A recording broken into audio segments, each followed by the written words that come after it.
So here's the thing, man. We got a guy that's directed the 3 Back to the Future movies. You got Who Framed Roger Rabbit in there. You got motherfucking Forrest Hump in there. You know what I'm saying? We got a guy with a filmography like that and more. You think this guy is set in my books. I'm going to go watch everything he does. And for the most part, he never fails you. And when he does fail, it's not that bad. You know what I'm saying? You're like, all right, sure. Soulless Tom Hanks is a thing I saw, but the Polar Express wasn't that bad. You know what I'm saying? It's not great, but you know what I'm saying? You don't come out feeling like you want to murder some people. Yeah. I get what you're saying. Yeah. So Robert Zemeckis is that guy. Yeah. He's made some of my favorite movies, like I didn't mention this one, but those were all favorites except for Polar Express. And, but like Flight, I fucking absolutely love that movie. The Dens. The Dens isn't that. He's got his freaking finger. Yeah. So. Hey, man, I love Robert Zemeckis, but not everybody can squeeze out a winner every time. No. And for a while there, Robert Zemeckis was on like this role of making motion capture movies. Yeah, that was the thing. Started with the Polar Express. Horror. Which, though I guess the story wasn't anything to hate, but everybody was pretty much... Those faces, what is that? I saw that theatrically, and it was one of the most horrifying things I've seen in my life. Right. Then he stepped it up, though, with Beowulf, which was pretty awesome. It was definitely a fun way to see that story. Definitely not by reading the epic poem. Hashtag boring. But, Beowulf was pretty cool, and you could see that maybe this technology would go somewhere. Why? Nobody really fucking knew, because everybody was like, why do we need this when we just have the actors do this stuff? But whatever, sometimes when somebody's a genius, you just let them do their thing. You humor them. All right, he wants to do that every now and then. Cool. But then you go and bring this bullshit into the world, and you're like, all right, homie, you got to stop doing that right now. All right? So look, man, this movie, Disney's A Christmas Carol, a Robert Zemeckis film, has been out for almost a decade now. In fact, a decade, I believe. And it made tons of money, and I don't understand why. I don't understand why after the first horde of people went, they continued to go, because this is about as heartless as a piece of crap as you can get. Interestingly enough, before you continue, though it did make money, it wasn't really a success because of how much it cost. It cost $200 million to make. Jesus. And it made about $340 something back. Yeah, which is a lot. But not. But come on, guy, why did it cost so much? It didn't justify the journey to get there. Yeah. And that's one thing I gotta point out immediately, man. And I already touched on it. But why do you need to CGI people? Now, one of the big reasons that Zemeckis did the whole motion capture thing is because it allowed him, in his words, to have freedom as a director with a camera. And you could see him use that, but for someone that wants that, you don't really see him use it as much as he should. You're just kind of like, you could have just done this, guy. You know what I'm saying? You could have just literally done this with a few little digital shots in between. So I still don't understand why he needed to do this. With something like Beowulf, it's a little bit more understandable. It would have cost just as much probably to get all these sets built and these creature effects and all that shit. So fine. But with this, it's like, come on, guy. They make these all the time. Fucking PBS has this bullshit on all the time. Wasn't Sir Patrick Stewart Scrooge at one point? Everybody's been Scrooge. And that's the thing. When you're making a movie where the story and the characters are so well known, and they've just, they've just inserted themselves into Western culture, into the psyche of everybody. You don't even have to have read A Christmas Carol to know what the fucking basics are. And the basics are as simple as a crotchety old miserly piece of shit named Scrooge goes into this journey into his past, present, and future and learns some lessons about himself, about those around him, about just being a generally good person, and then comes out better at the end. And, there's a lot, of course, like spiritual themes and stuff like that Dickens sewed into it on top of the humanitarian themes. But the basics are essential. Some of the adaptations are fucking classics, and then just... Plus, he might also be a duck, from what I hear. The duck version is better. You know, so when you have a story that has permeated culture like that, you don't fail to deliver on the essentials. You can't afford to, because people are going to go, where's that stuff? You know, you can take a different approach. You could do a little twist to them. Sure. You know, if fucking Bill Murray's Scrooged could do it, so can anyone. But you don't go, let's just get rid of all that shit and make it a movie about a fucking old man flying around with a bunch of weirdos. Because if there was a title for this movie, besides A Christmas Carol, that it could have sold as, it would have been Disney's Flight Simulator. You know, this is literally a movie about an old man flying around with a bunch of effects. You know, if I wanted to see an old man fly, I'd kick one off a fucking roof, man. This fucking movie sucks my nuts, man. It sucks balls.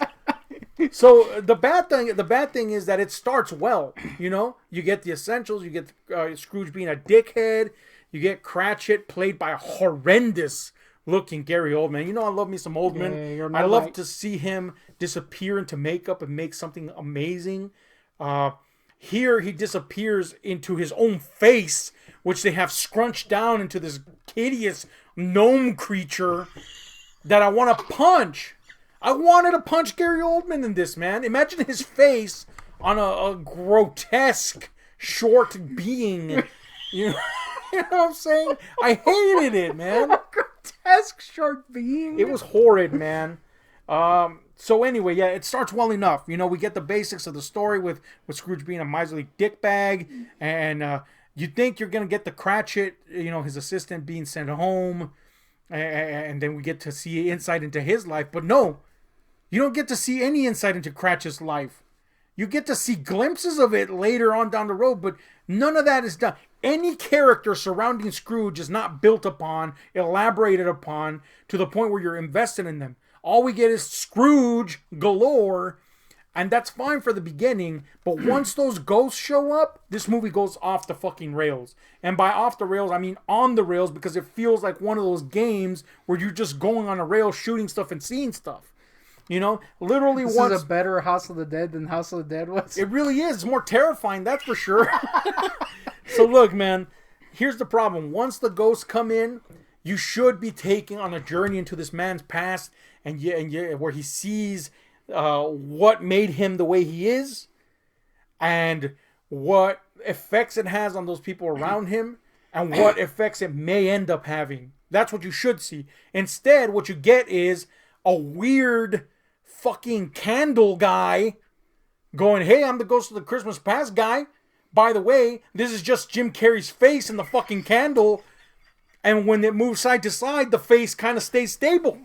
Worst effect ever. You'd think in a completely CGI movie, they would have just been like, I don't know, let's not copy and paste his face super stable over a flame. Yeah, you'd think with $200 million, they'd have enough. Yes, horrible design for that creature. And so, yeah, this fucking candle, which makes this voice, it's fucking shit.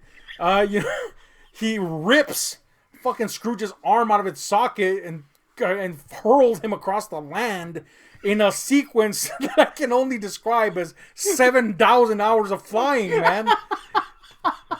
That's like Superman 64. Yeah, dude, he's flying all over the fucking world. And 70 hours later, we get to the school, and we're like, oh, we're going to see Scrooge. And then, you know, we see a bunch of kids laughing and shit. And then he's like, yeah, I remember these people. They were my classmates. And then the ghost is like, yeah, but you were a dumbass, weren't you? And then it shows him, Scrooge, sitting alone in a classroom. And that's it! That's our background on that part of his life. And then we just kind of jet forward to older Scrooge, who's a little bit more happy, working, you know, as an apprentice. And he meets a lady. But then he becomes so consumed with his work that she leaves him. Now, you'd think that would take at least a solid, 15 minutes of screen time to give you a real good feel for it. Oh, man, it's like fucking 3 minutes and it's over or whatever. And then, that's all you get about his past. You don't understand the relationship between him and the woman. You don't understand how he descended into greed. Nothing. It's just like, oh yeah, you just became a greedy guy, I guess. Anyway, let's fly back for 7 million years. 7 million years of flying later, he lands in his bedroom, and you're like, oh, that was it? And then the Ghost of Christmas Present shows up, and he's just like this pervy looking Santa, and he's like, yo, I'm gonna laugh, dude. I'm gonna laugh and laugh and laugh and not really say much, but I will laugh. And you're like, stop laughing! God damn it, give me some story here.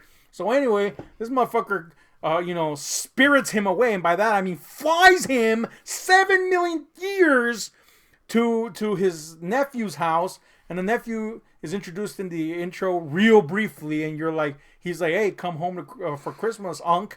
And of course, Scrooge is like, I'm a bitch. No.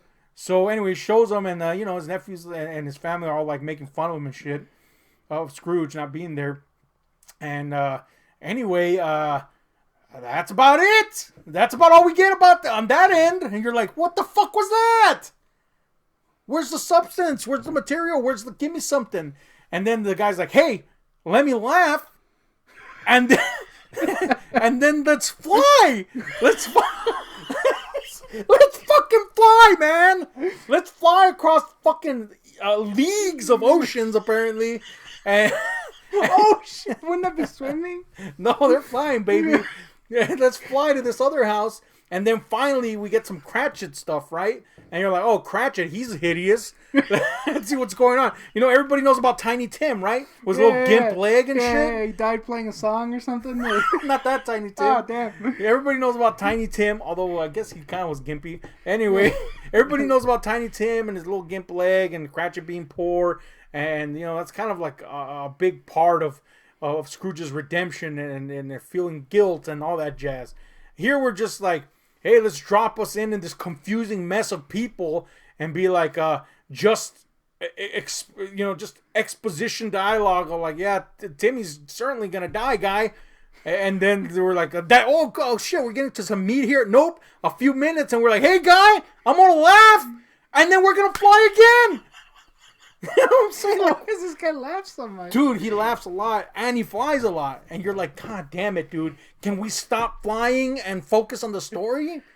So anyway, you fly 7 million years and you get back to the bedroom and you're like, all right, well, the future. Maybe they're going to focus on the future stuff, because he's a bad guy. So the future leans in more into the visuals, which really all this flying is a cheap excuse to show you a bunch of stuff. It's like a roller coaster. Oh, look, cool stuff over there and there and there. And you're like, all right. This movie was shot in 3D and shown in 3D. So I guess that might have been cool to look. But as a story, it fucking sucks my torta, man. What the hell? And let me tell you, my torta stinks.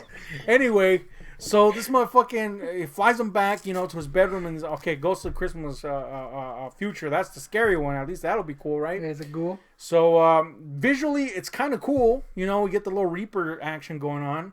But then it's just like, oh, let's flex our visual muscles here. And that would have been fine if there was story, but there's not. So basically, it becomes Scrooge being chased by this ghastly creature. And what I might say is the longest foot chase in the history of mankind, easily. Longer than Hunted, which was literally just a movie about someone being chased for an hour and a half. Yeah, except that movie rocks, and this one doesn't. So, yeah, dude, he's just being chased forever. For some reason, he turns super tiny. At one point, you're like, what is this, man? So, anyway, fucking, after 7 million years of chasing, which just stands in for flying, really, he tumbles down some steps, right? And there's these guys that earlier in the introduction had asked him for, charitable donation. And they're just standing outside a bank, I guess, and they're like, ha, ha, ha. Well, he's dead. Whoa, time to run again, guys. That was it. What the fuck? So anyway, we run again, and eventually he comes across like some fucking the Cratchits. Like, oh yeah, we're gonna This just sucks, man. You know, fucking Tiny Tim's dead. Oh, let's run again, guy. Let's run again. And now we're in a mortuary, and then he finds out he's dead. How did you just now find out? Fine. I mean, that's part of the story, but at the same time, you're like, dude, we got nothing.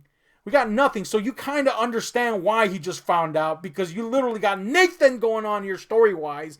And they're like, oh shit. Oh, man. Oh, time to zip back to your bedroom, guy. So, man, after flying and running for 7 million years in this movie, you finally get back, and then he wakes up and he realizes, it was all a dream. And it's still Christmas Day.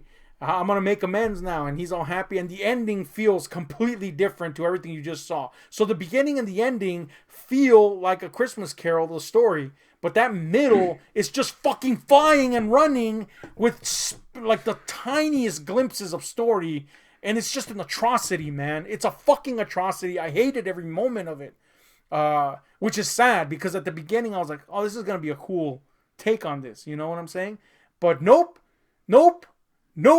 Unless you like to fly, then this fucking sucks. But somehow critics just blew this shit, dude. You were seeing like even Roger Ebert was like, I'm gonna suck this thing's noodle off. Yeah. I don't understand. It does have a 53% on Rotten Tomatoes, but I was reading those reviews earlier and people were sucking it off, saying it's like the perfect holiday film. Apparently, got some negative attention for being too dark or whatever. But that was like the only thing I saw that was negative. The only two dark elements is, the ghosts are shown to be a little bit more, or are shown in a little bit more of a, I guess, morbid light, but not really that much. I guess Marley's jaw falls a little more askew than normal, I guess. Anyway, this sucks, man. This fucking sucks. Hardcore sucks ass. That's not to mention how hideous everybody looks. Yeah. I don't understand how you go from Beowulf, where, granted, it looks like dated, very good cutscene effects from a video game, but at least the people looked human. Yeah. To this, where they look like fucking monsters, man. Especially Gary Oldman. Now, you could see Scrooge looking a certain way. And that's fine. He's always depicted as this, kind of like scowling old man, so the exaggerated nose and the exaggerated chin is fine. And you can get over that. But everybody else is hideous. Fucking hideous, man. And even when they're just supposed to look human, they don't. They look like grotesque beasts from beyond. That's a problem with Polar Express. Only in Polar Express, they tried to go for a human look. And it was just plastic and horror. I would rather have that than these monstrosities. I'm going to tell you that right now. Gary Oldman alone was disgusting. Oh, by the way, fucking Colin Firth plays his nephew in this. And he's got this gruesome chin that I want to punch, man. And I never want to punch Colin Firth. But now I do, because of this fucking movie, man. This movie sucks. It raped... It raped your childhood? Dickens' novel, man. It's not a good adaptation. It adds nothing of substance. In fact, it takes away substance. It's ass. It's ass incarnate, and I hate every second of it, man. I hate that I own it, and I hate that I'm going to keep it because it's a Robert Zemeckis movie, and I kind of want all his movies. And that includes this turd. I hate it, man. This was crap. This ruined Christmas for me forever, man. It's not even Christmas yet, and it ruined it. It's already did, man. Shat on it, man. I hate it. If there's one saving grace, it's Jim Carrey's performance, which, though not spectacular, is fine. If they deposited his performance into another version of Christmas Carol that wasn't assholes on plates, then people would be like, he did pretty good. Maybe it could even elevate it to better. I don't know, but that's not enough to save this fucking movie. It licks. It licks. Rating 0 out of 10. Oh, it went down? Yeah, I can't. It's not. I can't give it even a 1, even though I just said Jim Carrey is at least okay, because okay is not good enough. Yeah. It just sucks, man. How do you not? Recently, we did a review on Frankenstein. It reminds me of that. How do you not get something that's so well understood in the public consciousness right? Take liberties, take freedoms, for sure. But don't tear out the heart of it, which is what that movie did, and this movie does. Stinky! I hate it! So that's part of your turd pile now? It's part of my turd pile. Unfortunately, it's also part of the pile that I'm gonna have to keep. Ugh. Anyway. Oh, I do gotta say, it is a Disney movie. You didn't pay money for it. You didn't pay the Disney premium, I should say. No, I paid $1 for it. $1, so at least. Oh, wasn't it 25 cents? No, this one was one of the $1 ones. So at least that. I feel it's still 100 pennies too much. It is 100 pennies too much, man. This fucking thing sucks my dong hole. Anyway, God damn. If you like this movie, please let me know why. I don't understand why anyone would. It sucks. It's horrible. It's horrible. And if you do like it, give other versions a try because they've done this story exceptionally well various times. Shit, I'll take the fucking Kelsey Grammer version over this shit, man. Kelsey was him, huh? Yeah, I'll take that version over this any day. Anyway, I'm gonna go toss some salads. Yeah, mommy. And I don't mean buttholes. Yeah, I do. Yeah. Let us know what you think, man. Hit like, share, subscribe, and the notification buttons. Yeah, cause I'm out.